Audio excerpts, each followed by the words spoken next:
مرحبا وألف تحية من أم الدنيا، أهم العواصم العربية وأكبر المدن الأفريقية. أهلا بكم في القاهرة. في هذه الحلقة نطلعكم على قصص وحكايات مملوءة بالآثار، فمرحبا في المتحف المصري بالقاهرة في برنامج آثار وحكايات.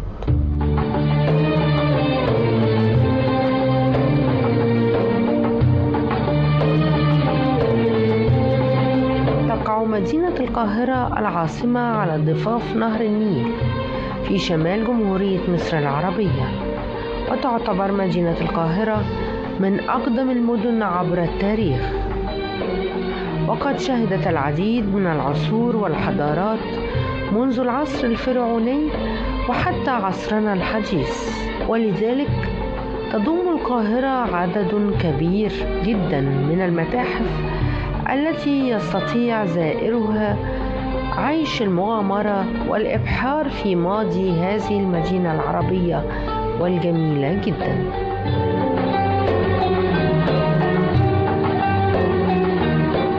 فمصر أرض عامرة بالمتاحف التي تضم كنوزا أثرية تسرد حكايات وأسرار حقب زمنية مختلفة. فتاريخ مصر هو تاريخ الحضارة الإنسانية، حيث أبدع الإنسان المصري وقدم حضارة عريقة سبقت حضارات شعوب العالم.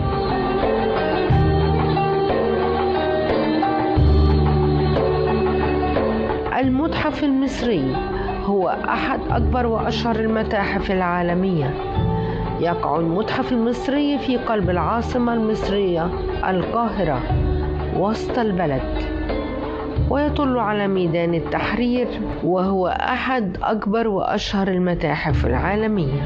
تم افتتاح المتحف في موقعه الحالي في عهد الخديوي عباس حلمي الثاني خلال عام 1902 ميلاديا، وذلك بعد أن تنقلت آثار المتحف أكثر من مرة بعدة مواقع حتى انتهى بها المطاف في المبنى الحالي.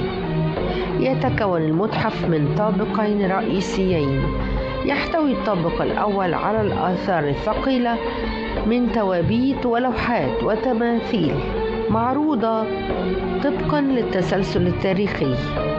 أما الدور العلوي فيحتوي على مجموعات أثرية متنوعة، من أهمها مجموعة الملك توت عنخ آمون وكنوز دانيس، بالإضافة إلى قاعتين المومياوات الملكية. ومن أهم القطع الأثرية المعروضة بالمتحف تمثال الملك خوفو وقناع الملك توت عنخ آمون، بالإضافة إلى عدد كبير من الكنوز الملكية.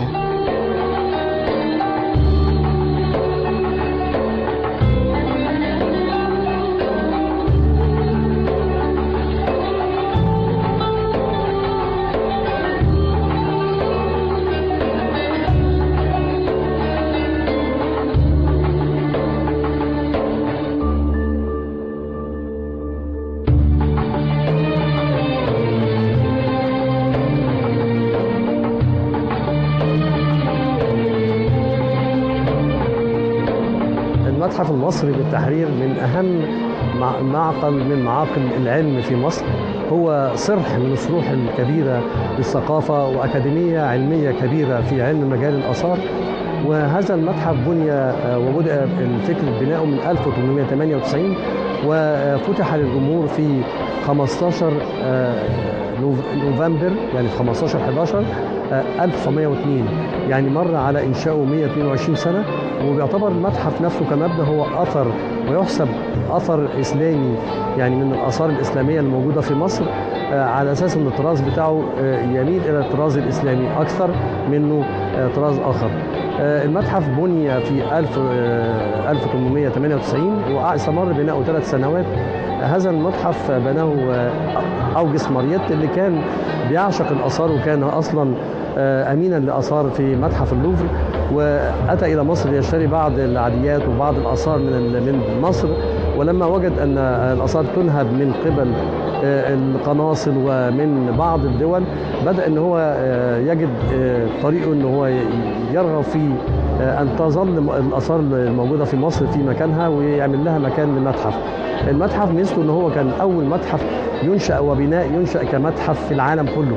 كل المتاحف العالمية هي عبارة عن قصور ملكية قديمة وتحولت إلى متاحف، لكن هو ده المتحف اللي أنشئ كمتحف لأول مرة في العالم، واتبنى على اتعمل مسابقة عالمية هندسية لبناء المتحف، وفاز بها المعماري الفرنسي اسمه مارسيل دورنو، اللي عمل التصميم الكلاسيكي القديم دوت على طراز الأعمدة اليونانية، وبناه على دورين.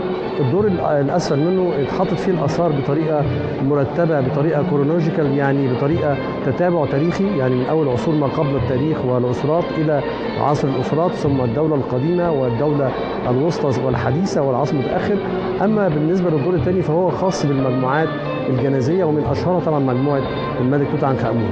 المتحف كله مليء بالآثار، حوالي أكثر من 120 ألف أثر موجودة معروضة، إلى جانب أيضا المخازن، وأيضا بدروم المتحف مليء بالآثار كثيرة جدا. ولكن احنا عملية تجديد وإحياء لبعض القطع الموجودة في المتحف بنحاول نيسر العرض بعملية تغيير القطع من مرة إلى أخرى، وعمل قطع للشهر، وأيضا معارض أثرية مؤقتة بالمتحف. من أجمل القطع الموجودة في المتحف هو تمثال للملك تحتمس الثالث بحجم قريب من الطبيعي، بيمثل الملك وهو واقف ولابس التاج الصعيد الأبيض، والتاج مكسور طبعا زي ما احنا شايفين، لكن هو التاج الصعيد الأبيض اللي بيمثل ان هو قادم من الصعيد وبيوحد زي ما بدأ التوحيد من أول الملك مينا أو نارمر موحد القطرين. كل الملوك بيلبسوا تاج الصعيد وتاج الوجه البحري عشان يؤكد ان هو يحكم مصر شمالا وجنوبا. الملك تحتمس من أشهر ملوك الأسرة 18 عصر الدولة الحديثة، من حوالي 1500 سنة قبل الميلاد. هذا الملك يعتبر من أقوى الملوك اللي كان بيعد ويسمى باسم نابليون الشرق، لأنه عمل مجموعة كبيرة جدا من المعارك الحربية تصل إلى حوالي 16 أو 17 معركة حربية ضد الملوك خارج مصر، وعمل اتساع للرقعة الإمبراطورية المصرية القديمة اللي بتمتد من الفرات شمالا وحتى العراق جنوبا وحتى السودان جنوبا. يعني كتب حتى في لوحات من اللوحات الحدودية اللي بتوضع على حدود البلاد أنه حكم البلاد حتى المياه التي تجري بالعكس، يقصد بها العكس النيل، يعني لأن النيل يجري من الجنوب إلى الشمال، أما الفرات فهو يجري من الشمال إلى الجنوب. فده يؤكد أنه حكم البلاد كل هذه المساحة الشاسعة من البلاد، وأصبحت مصر إمبراطورية في عصره، وهي الإمبراطورية عصر الدولة الحديثة. ومن أشهر المعارك اللي خاضها الملك تحتمس الثالث والتي تدرس في استراتيجية الحرب، وإزاي إن هو قدر يخدع العدو في معركة مجدو، وهو يخش على الميتانيين اللي كانوا موجودين في أواسط آسيا، واستطاع إن هو يعمل معركة تسمى شهيرة جدا هي معركة مجدو، زي المعركة المشهورة اللي عملها رمسيس الثاني بعد منه واللي اسمها معركة قادش برضه مع الحيثيين في نفس المكان في أواسط آسيا. لكن الميتانيين قبل منه كان قاموا بهذه المعركة وكان ضدهم بهذه المعركة، وحكى هذه المعركة على لوحات حدودية، وكان بيحكي ان هو دخل عن طريق ضيق جدا، دخل بيه عن طريق الخيول، ودخل واستطاع ان هو ينتصر على الميتانيين في ذلك الوقت ويضم كل هذه الأراضي إلى بلاده. وأيضا بنى صروح في معبد الكرنك منها الصلح السادس، وبنى مسلة أيضا، ومجموعة كبيرة جدا ضخمة من التماثيل، منها تمثال الواقف دوت اللي بيأكد قد إيه هذا الملك كان قويا، وكان بيضع الأقواس التسعة تحت قدميه، وهم أقواس اللي هم بيعتبروهم أعداء مصر بيحطهم تحت قدمه، وموجودين على التمثال. وموجود أيضا ليه ابنه الملك إمحوتب الثاني اللي جه من بعده، وكان بيمثل إن هو أول رياضي في العالم، وليه أسطورة خاصة به بالبقرة بتاعته إمحوتب الثاني عشان يؤكد أنه ملك من ملوك الدولة الحديثة، وأنه ابن الملكة أو المعبودة حتحور زيه زي حورس اللي حكم بعد أبيه أوزوريس، والأسطورة الشهيرة المعروفة. فصور نفسه وهو بيرضع من البقرة حتحور في أحراش الدلتا عشان يؤكد شرعيته في حكم البلاد، لأنه كان زوجة ثانوية. وأيضا مقصورة موجود عليها المعبود آمون والملك تحتمس الثالث أيضا وهو يقدم قرابين، معنى أنها كانت ربما من عصر الملك تحتمس الثالث، وكمل بعد كده الملك إمحوتب الثاني هذه المقصورة.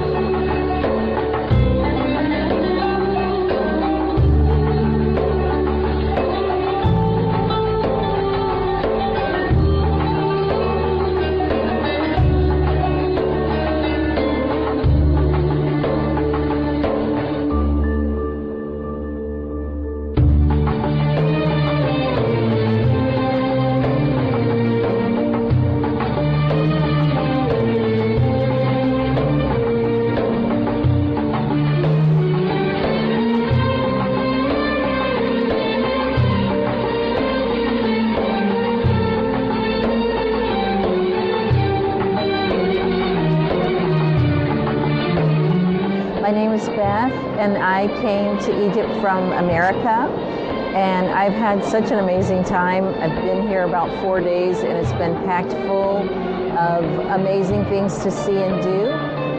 The first day I went to the pyramids, and that was a real experience. I got to ride a camel and an ATV. It was really a great experience. And then the next day I went to Luxor, and that was a great experience as well. The hot air balloon ride was amazing. Seeing all the temples and the Valley of the Kings, that was really great. And then today I'm doing the museums. Everyone has been so friendly. I have had the best tour guides, and even the driver was amazing. So I would highly recommend visiting Egypt. I still have a few days left, but I've had an amazing time. It's just been absolutely wonderful. And I'll just add, the food has been delicious. Shawarma is my favorite, but all the food I've had has been amazing. And one thing I want to make sure single female travelers are aware of, it's completely safe. I have not had any negative experiences while I've been here. I was a little bit apprehensive before I came because I had heard so many things, but I have not had even one issue. It's just been a great trip, and I highly recommend coming to Egypt.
في المتحف المصري النهارده عن تماثيل الملك تحتمس الثالث. وطبعا الملك تحتمس الثالث من الملوك يعني حقيقه من الدوله الحديثه الاسره الثامنه عشر، من الملوك الذين لهم بصمه كبيره في التاريخ المصري القديم، من عظماء ملوك مصر القديمه. كان ملك محارب، وكان حقيقه جندي وعسكري هام جدا انه حافظ على تخوم مصر وحدود مصر في هذه الفترة، وقام بمعارك كثيرة وبحملات عسكرية كثيرة لتأمين حدود البلاد. أكثر من 17 حملة عسكرية، معظمها كان شمال شرق البلاد جهة سيناء الحبيبة. طبعا بالنسبة لتحتمس الثالث، هو أسرته أسرة ملكية كلها، يعني في تحتمس الأول جده، وتحتمس الثاني والده. كان يعني طبعا زوجا الملكة حتشبسوت، والملكة حتشبسوت نفسها ليست والدة تحتمس الثالث، وإنما هي يعني تعتبر زوجة والده. وفي نفس الوقت كان تحتمس الثالث ابنا لتحتمس الثاني من محظية أو من زوجة ثانوية، وعلى ذلك كانت حتشبسوت ترى أنه ليس وارثا للعرش، ولا يحق له أن يكون حاكما للبلاد. وهو في طفولته قامت بإزاحته عن الحكم، ورخت بسنين حكمها هي، وحكمت البلاد في هذه الفترة حوالي 1470 قبل الميلاد. اللي بنتكلم فيه اللي تحتمس الثالث وقتها حقيقة يعني قام كثير من الجنود وقائد الجيش وقتها يعني حقيقة بضمه للجيش والاستفادة منه وتدريبه وتعليمه فنون القتال والمعارف والحكم. ومن هنا أصبح منذ نشأته قائدا، ويعني حقيقة يتمتع بكثير مما كتب عنه ومن سيرته بالحكمة وبالقوة والشجاعة، حتى أن المعركة الشهيرة طبعا له في معركة مجد، وما قام به من شجاعته وبطولته في حقيقة يعني مرور من مكان وعر جدا وصعب وهو طريق نعرونة في طريق جبلي ووسط الجبال، وذلك لمفاجأة العدو. ويدرس ما قام به حتى الآن في المؤسسات العسكرية وفي الكليات العسكرية والحربية في كل العالم حقيقة، مما قام به من شجاعة ومن قوة ومن حقيقة يعني أقدام، وما يعني اقتدى به جنوده وقتها وقوات جيشه. له تماثيل كثيرة. تحتمس الثالث موجودة بالمتحف المصري، وتظهر كما أظهرت ذلك مومياؤه أنه كان رياضي بحجم، يعني حقيقة كان طول قامة عنده يعني أكثر من 180 سم، يعني بنتكلم ما شاء الله اللي هو كان فعلا رياضي. أظهر ذلك. إيه الفرق؟ بنقول طب ما ممكن العيلة كلها كده. لما شفنا تحتمس الثاني وتحتمس الأول لقينا الأقل قامة بكثير منه. فبالنسبة للقامة عنده هنلاحظ من مومياء الملك تحتمس الثالث أنه كان يعني طويل القامة، مما أظهر أنه جسدا رياضيا وأنه كان يتمتع بصحة جيدة مقارنة بوالده تحتمس الثاني وجده تحتمس الأول، بما أظهر ذلك من مومياواتهم الموجودة حاليا بمتحف الحضارة، كانت موجودة بالمتحف المصري. بالنسبة لتماثيله، في تماثيل كثيرة موجودة في المتحف المصري، أهمها حقيقة تماثيل وهو واقف أو وهو يعني واقفا ويعني حقيقة مقدم الساق اليسرى ويعني ممشوق القوام. في تماثيل له أخرى وهو حقيقة يعني في جزء أو تمثال أو بسط أو جزء علوي من تمثال الموجود بالمتحف المصري وبجانبنا. في الجزء العلوي من تمثال في الوجه، وهذا الوجه للملك تحتمس الثالث يعني تم نزعه قديما، وقد عثر على هذا الوجه في الستينات وحقيقة وقت تنظيف معبد الملك تحتمس الثالث في منطقة الدير البحري.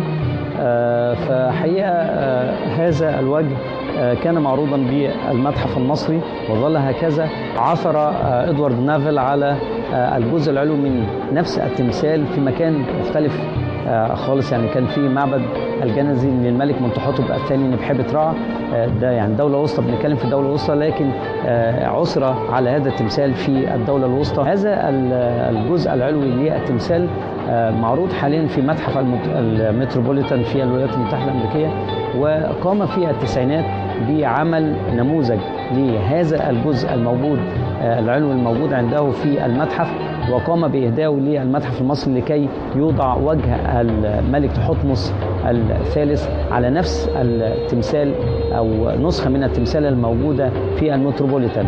وقام بعمل للوجه الموجود بالمتحف المصري الأصلي للتمثال، عمل نموذج له يعني نسخة له مطابقة، وقام بوضعها على الجزء العلوي لنفس التمثال موجود في متحف المتروبوليتان. فالغريب النهارده لو رحنا وشفنا مقتنيات المعروضة للمتحف المتروبوليتان هنلاقي نفس التمثال موجود ومعروض. فهنقول ايه ده؟ هو معروض في مكانين، طب مين الاصل ومين الصورة؟ لا، هو فعلا الاثنين اصل بس في اجزاء منها. يعني الجزء العلوي للتمثال موجود في المتروبوليتان الاصلي، الوجه موجود في المتحف المصري، العكس صحيح. فالجزء العلوي للتمثال الموجود في المتحف المصري هو نسخة مهداة من المتحف المتروبوليتان، وذلك ليتم عرض القطع الأثرية في أكمل وجه مع الجزء الخاص بها. له تمثال آخر وهو جالس في حجم صغير ويقدم إناءي النوم، وهو يعني راكعا أرضا وواضعا على ركبتيه إناءي النوم. إناءي النوم إناءان يعني كرويان على شكل كروي، وفي نفس الوقت كان يوضع فيه النبيذ أو الحليب ليقدم للمعبود أمون وقتها. والغريب في تحتمس الثالث من سيرته الطيبة وعمله الهام والعظيم في فترته أله بعد وفاته، ووجدنا ذلك اللي تماثيله كانت توضع في أماكن ومقاصير الآلهة، وكان يكتب عليها أنه يقوم الناس تقوم بالتعبد ليه، حتى أن هذا التمثال الصغير وجد في معبد حتحور وكذلك يعني صور كثيرا وهو مصور على هيئة أو على هيئة معبود ويقوم بالعبادة له والتعبد له.